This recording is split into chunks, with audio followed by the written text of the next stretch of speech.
അങ്ങനെ ഞങ്ങളുടെ നാട്ടിലെ പൂരത്തിന് കൊടിയേറിയിട്ട് മാർച്ച് 31-നാണ് കേട്ടോ ഞങ്ങളുടെ നാട്ടിലെ പൂരം. അപ്പോൾ ഇനി വരുന്ന ദിവസങ്ങൾ ഞങ്ങൾക്ക് പൂരത്തിനുള്ള കട്ട വെയിറ്റിംഗ് ആട്ടോ. അപ്പം ഞങ്ങൾ ഈ മലയാളി മങ്കന്മാരായിട്ട് എങ്ങോട്ട് പോകണമെന്ന് വെച്ചാൽ പൂരത്തിൻ്റെ മുന്നോടിയായിട്ട് അമ്പലത്തിൽ അന്നദാനം ഉണ്ട് കേട്ടോ. അപ്പോൾ അതിൻ്റെ ഒരു ബഹളങ്ങളാണ് കേട്ടോ ഈ കാണുന്നത്.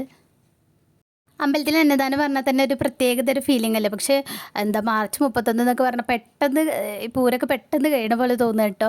പിന്നെ അത് വരുന്ന വരെ അതിനൊരു കാത്തിരിപ്പം. പക്ഷേ അത് കഴിഞ്ഞ് കഴിഞ്ഞാൽ അയ്യോ കഴിഞ്ഞല്ലോ എന്നൊരു സങ്കടമല്ലേ. അപ്പോൾ എല്ലാവർക്കും ഇതേപോലത്തെ ഫീലിംഗ് തന്നെ ആവുമല്ലേ.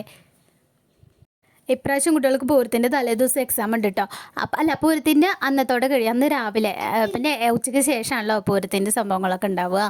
അപ്പോൾ പിന്നെ കുഴപ്പമില്ല. എന്നാലും എല്ലാവർക്കും ചെറിയൊരു സങ്കടം ഉണ്ട് കേട്ടോ.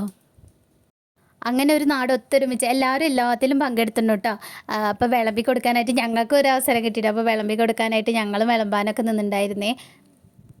അപ്പം ഞാൻ പായസം വിളമ്പാനായിട്ട് നിന്നിരുന്നത്.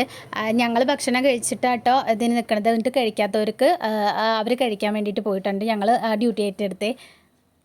അപ്പം ഞാനൊക്കെ ആദ്യമായിട്ടോ അന്നദാനത്തിന് ഇങ്ങനെ വിളമ്പാനൊക്കെ നിൽക്കണത്. ഇങ്ങനെ ഒരു അവസരം ഉണ്ടായിട്ടില്ല എന്ന് തോന്നുന്നു, ഉണ്ടായിട്ടില്ല.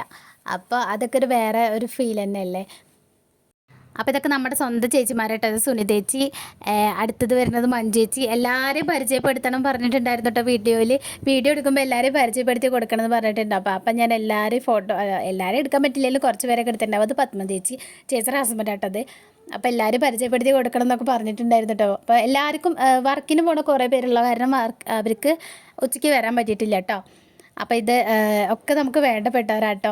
ഇത് അമ്പാടിയുടെ അംഗൻവാടിത്തെ ടീച്ചറൊക്കെ ഉണ്ട് കേട്ടോ. പിന്നെ നമ്മുടെ നർത്തകിമാരുണ്ട്, അപ്പോൾ ഇത് ഏട്ടന്മാരൊക്കെ ഉണ്ട് കേട്ടോ. ഇത് പ്രസാദ് ഏട്ടൻ, പിന്നെ അപ്പുറത്ത് നിൽക്കുന്നത് കുഞ്ഞാണിട്ട്, നമ്മൾ നാട്ടിൽ വിളിക്കുന്ന പേരാട്ടോ. പിന്നെ ഇത് വല്യമ്മ. അപ്പോൾ വീഡിയോയിൽ പെടാത്തതും കുറേ വർക്കുള്ള കാരണം വരാൻ പറ്റാത്തവരൊക്കെ കുറേ പേരുണ്ട് കേട്ടോ. അപ്പം ഇനി ഒരവസരം കിട്ടുമ്പോൾ നമുക്ക് എല്ലാവരും വീഡിയോ എടുക്കണേ. പിന്നെ ഇത് ഞങ്ങൾ അവിടുന്ന് തിരിച്ച് വീട്ടിലേക്കല്ല, ഞങ്ങൾ ഡാൻസ് പ്രാക്ടീസിൻ്റെ സ്ഥലത്തേക്ക് വന്നു കേട്ടോ. അപ്പോൾ ഇതൊക്കെ എനിക്ക് വളരെ വേണ്ടപ്പെട്ട എൻ്റെ ആത്മാർത്ഥമായ സുഹൃത്തുക്കളാട്ടോ. സുജിഷുണ്ട്, രഞ്ജിനിയുണ്ട്, നിമിതുണ്ട്, അലോനുണ്ട്, രഞ്ജിഷുണ്ട്, പിന്നെ ഐശ്വര്യയുണ്ട്, ആതിരുണ്ട്, കൃഷ്ണപ്രിയുണ്ട്, സയനുണ്ട്, ഞാനുണ്ട്, ബാബുണ്ണിയുണ്ട്, പിന്നെ മഞ്ജുളുണ്ട്. ഇനി ആരുടെയും പേര് പറയാൻ വിട്ടു പോയിട്ടില്ലെന്നാണ് എൻ്റെ ഒരു ഓർമ്മ. പേരെങ്ങാനും പറയാൻ വിട്ടുപോയിട്ടുണ്ടെങ്കിൽ എല്ലാവരും കൂടി ഇന്ന് ചവിട്ടി കൂട്ടുട്ടോ. അപ്പം ഞങ്ങളുടെ ഡാൻസിൻ്റെ ഒരുക്കങ്ങളൊക്കെ ഇവിടെ നടത്തിക്കൊണ്ടിരിക്കട്ടെ. അപ്പോൾ പെട്ടെന്ന് പരിപാടി ഇതാ പറയുമ്പോഴത്തേന് വന്ന പോലെ തോന്നുന്നുണ്ട്. പെട്ടെന്ന് കഴിയാറായ പോലെ ഒരു സങ്കടം ഉണ്ട് കേട്ടോ. പക്ഷേ എന്തായാലും കഴിയണ്ടല്ലേ അല്ലേ. പിന്നെ ഇത് കുട്ടിപ്പട്ടാളങ്ങളൊക്കെ ഇവിടെ കളിച്ചുകൊണ്ടിരിക്കുന്നുണ്ട് കേട്ടോ.